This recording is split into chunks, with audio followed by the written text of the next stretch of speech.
მოგესალმებით მეგობრებო, კლინიკა აიბო და დღეს არის 26 იანვარი, მოყვანილი გვყავს. მეტისი რომელიც დუშეთიდან გამოგიგზავნა სამკურნალოდ ანა სპოკილაურმა. სტატუსი იყო მოყვანის, რომ ქონდა ბის მოტეხილობა, თუმცა საბედნიეროდ ასე არ აღმოჩნდა, ყბა არ აქვს მოტეხილი უბრალოდ. სავარაუდო ტრავმის შედეგად ტუჩის ქვედა ნაწილი არის მოშორებული ძვალთან მცირედით. ამის გაკერვა უკვე აგვიანებულია. გაკერვის გარეშე მკურნალობით უნდა მოვახერხოთ მისი შეხორცება.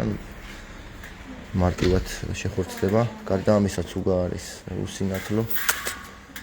რეაქცია არ აქვს. თვალების ნახე როგორ დღეში აქვს. აქეთაში თვალის წნევა აქვს მომატებული.